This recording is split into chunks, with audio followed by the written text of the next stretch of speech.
चलिए question number 1। सबसे पहले हम लोग रिफ्लेक्शन के लिए ले रहे हैं। तीन चीजें हमें ढूंढनी है। What are the wavelength, frequency and speed. तीन चीजें रिफ्लेक्शन के लिए ढूंढनी है, उसके बाद तीनों चीजें रिफ्रैक्शन के लिए ढूंढनी है। तो first answer for reflection the wavelength remains same. जिस वेवलेंथ से आ रहा है उसी वेवलेंथ से जाएगा। लिखिए the wavelength remains same, comma frequency remains same, नहीं फ्रीक्वेंसी नहीं,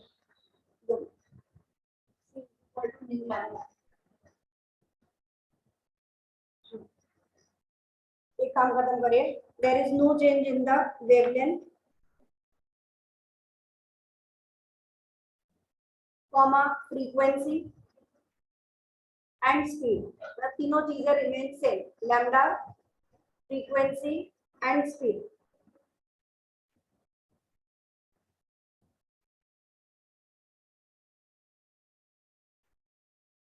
अब हमें क्वेश्चन में दे रखा है lambda is equal to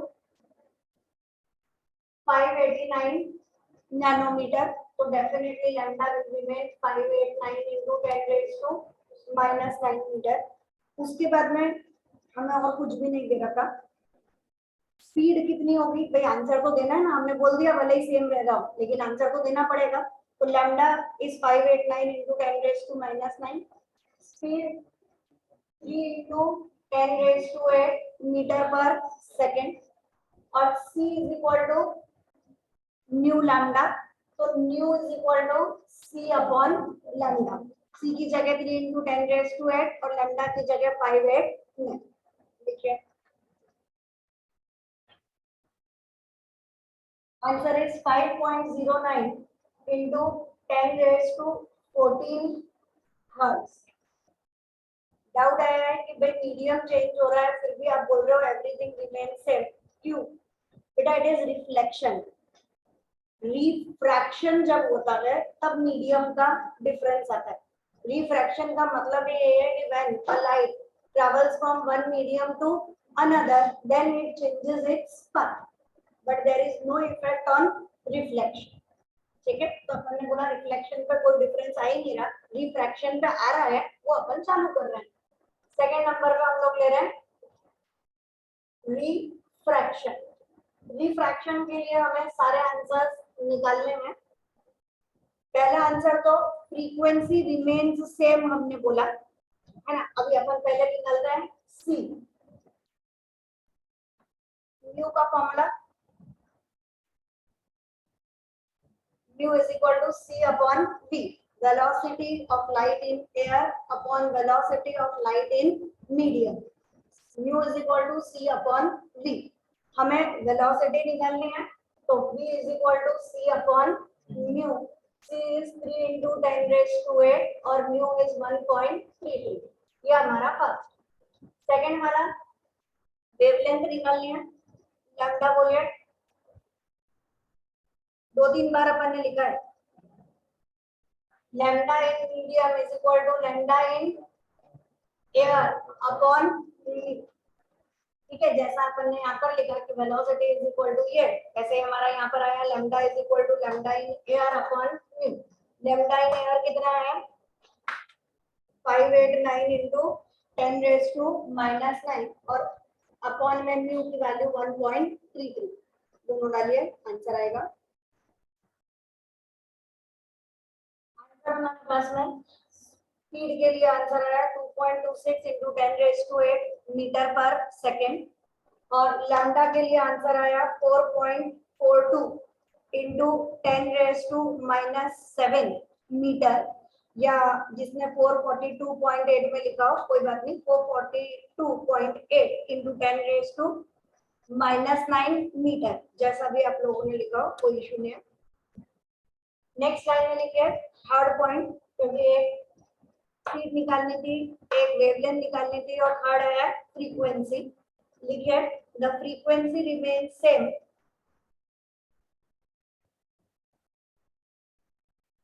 because it is the inherent character inherent character of radiations.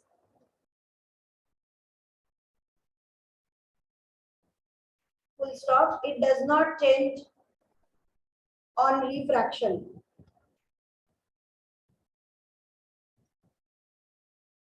Therefore, mu is equal to, ये जो अपन ने लिखा 5.09 into 10 raised to 14 hertz. Answer दोबारा लिखना पड़ेगा, ऐसा नहीं खाली सेम लिखकर अपन ने छोड़ दिया. It is 5.09 into 10 raised to 14 hertz. Second question, what is the shape of wavefront in each of the following case? First, light diverging point from a point source. Point source है तो answer is spherical.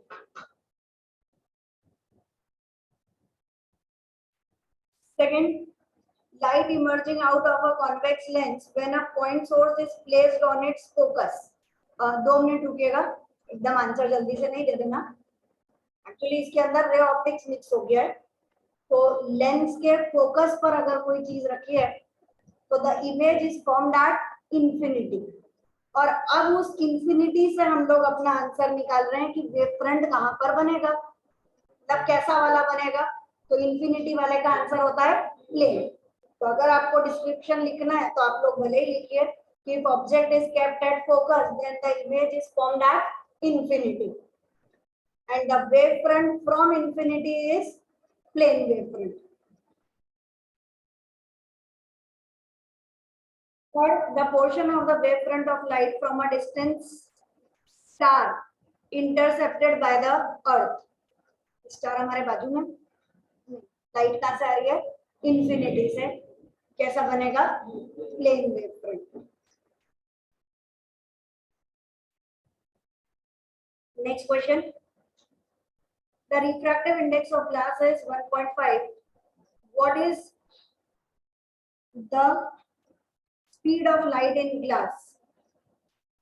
पहला question खत्म करिए. Speed का formula medium दे रखा है, speed is equal to c upon mu. c की जगह 3 into 10 raised to 8 और म्यू की जगह ग्लास वाला लेना है 1.5.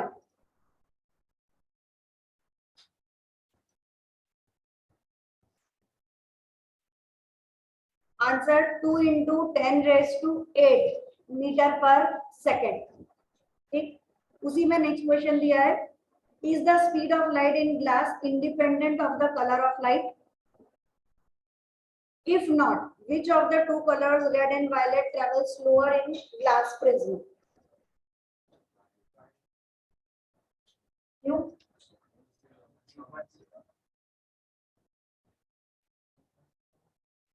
Frequency में wavelength के टर्म्स में आंसर आता है.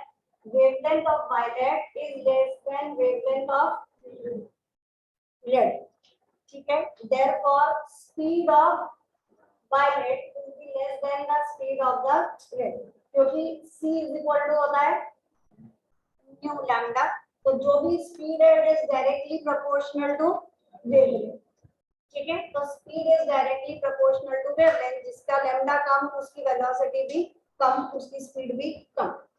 कभी बाय चांस अगर ये भूल जाओ कि भाई ये याद ही नहीं आ रहा, हम एमसीक्यू कर रहे हैं और बहुत ज्यादा कंफ्यूज हो गए कि वायलेट कम या रेड कम, क्या ज्यादा क्या कम, कई बार कंफ्यूजन हो जाता है. पेपर देखने के बाद ज्यादा डर लग जाता है. तो हमेशा ये ध्यान रखना कि ये ऑप्टिक्स में जब हम पढ़ते हैं तो हमारे पास रहता है कि भाई नॉर्मल क्वेश्चन कि डेंजर के लिए हमेशा हम रेड कलर क्यों यूज करते हैं. अभी अपन पढ़ेंगे जब आपको ध्यान आएगा भी.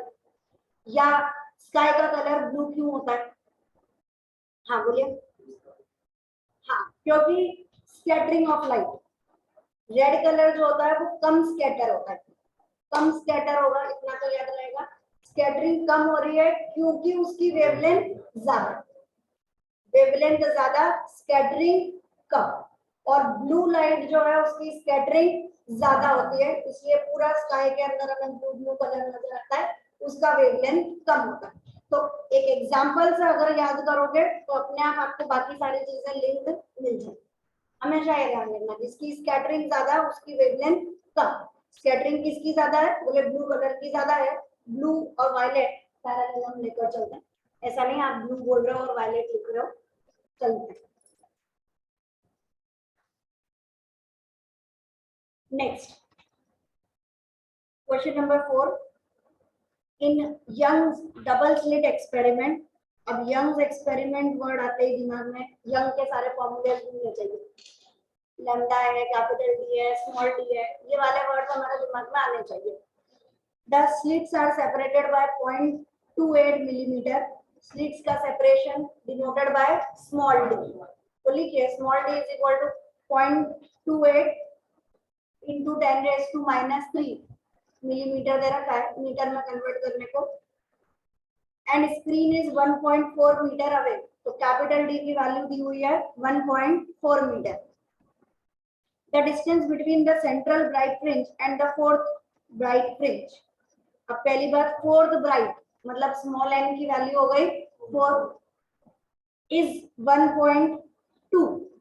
क्या चीज दे रखी है पता चलेगा ना, सेंट्रल ब्राइट फ्रिंज और ब्राइट फ्रिंज। तो ये जो हमारी स्क्रीन थी उसके ये वाला डिस्टेंस दे रखा है, इस डिस्टेंस को हमने डिनोट किया था by y।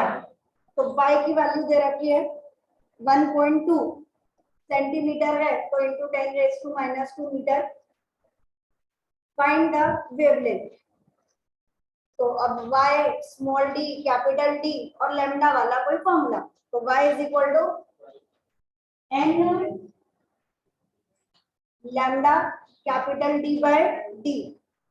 y is equal to n lambda capital D by D। हमें लैम्डा ढूंढना है, क्रॉस मल्टीप्लाई करिए, तो lambda is equal to y small d upon n capital D। Next question, in Young's double slit experiment using monochromatic light of wavelength lambda, the intensity of light, monochromatic का मतलब coherent source है, हमारे पास जो A1 A2 है उन सबकी value हम लोग A लेंगे। वो एक वर्ड मोनोक्रोमेटिक से हमें आंसर में गया कि A1 is equal to A2 is equal to A। ये पता चलना चाहिए कि उस वर्ड का मीनिंग क्या है, हमें क्या यूज करना है। Of wavelength lambda, the intensity of light at a point on the screen where the path difference is lambda, path difference is equal to lambda is k unit।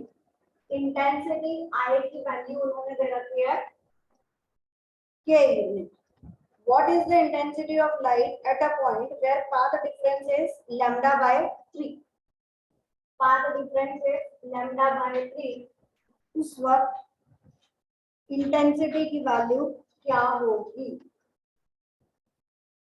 पता चलेगा। Question word दे रखा है, Young's double slit experiment है, monochromatic light है, A1 is equal to A2 is equal to A दे रखा है। इस वक्त I की वैल्यू दे रखी है k यूनिट। अब यहाँ पर पाथ डिफरेंस है लैम्डा, अगर हम इस पाथ डिफरेंस को लैम्डा बाय 3 कर दें तो नई जो इंटेंसिटी आएगी वो कितनी होगी, ये पूरा क्वेश्चन। डेफिनेटली जो भी क्वेश्चन है वो आई से रिलेटेड चल रहा है। आई की value formula A1 square plus derive करा था अपन लोगों ने इंटेंसिटी का प्लस 2 cos 5 बराबर। अब हमारे पास A1 A2 सबकी वैल्यू सेम है, तो it is A square plus A square, क्या हो गया 2A स्क्वायर प्लस यहाँ पर 2A स्क्वायर cos 5। अब तो वर्ड आया कि भाई हम लोग फाई की वैल्यू क्या लें, फाई क्या लोगे, फाई मतलब फेज डिफरेंस। पाथ डिफरेंस कितना दिया है लैम्डा, लैम्डा मतलब पूरी वेवलेंथ, वेवलेंथ मतलब पूरी एक साइकिल, और पूरी एक साइकिल का एंगल कितना होता है 2 पाई, इट इज 360 डिग्री। तो जो उन्होंने दिया है हमें उसमें से अपना आंसर ढूंढना आना चाहिए कि उन्होंने तो एक वर्ड दे दिया कि path difference is equal to lambda, अब हम इस फॉर्मूले में लैम्डा पुटअप करने का सोचे कि यार लैम्डा तो आ ही नहीं रहा, हमने क्या कर दिया, बोले हो सकता है कॉस लैम्डा लिखकर आंसर निकाल दो। तो ऐसा नहीं, हमें समझ में आना चाहिए कि इस लैम्डा का मीनिंग क्या हुआ। तो लैम्डा मतलब पूरी एक साइकिल, इसका एंगल हमारे पास में हो गया 360 डिग्री। तो आप चाहो तो यहाँ पर अलग से लिखो, अदरवाइज चलने देते हैं अपन। आई की वैल्यू हमें दे रखी है, बोला है ना, इंटेंसिटी इज इक्वल टू के 2a स्क्वायर प्लस, हाँ 2a square cos 360 degree, cos 361, तो यहाँ पर हो जाएगा 2a square plus 2a square, तो k is equal to 4a square, a square is equal to k by 4, उसका अंडर रूट निकालेंगे, आंसर आएगा। यहाँ तक लिखिए, फिर आगे देखते हैं। तो हमारी इक्वेशन नंबर 1 हो गई, a square is equal to k by 4। अभी आंसर कंप्लीट नहीं हुआ, हमें निकालना है आंसर लैम्डा बाय 3 के लिए। तो अभी यहाँ तक का पार्ट समझ में आ चुका, तो मैं डायरेक्ट यहाँ तक का लिख रही हूँ कि i is equal to 2a square plus 2a square, यही वाला फॉर्मूला लिखना है, यही वापस लिखना है, सिर्फ cos, अब पाई कितना है, लैम्डा बाय 3 बोला है ना, लैम्डा मतलब 2 पाई, और अपॉन में कितना आ जाएगा 3, तो यहाँ पर हमारे पास आ गया 2 pi by 3 cos 120 degree, cos 120 degree is minus 1/2, यहाँ पर वैल्यू डालिए आई की जगह, अच्छा आई तो हमें ढूंढना है, a स्क्वायर की जगह k बाय 4 लिखिए, आंसर आ गया।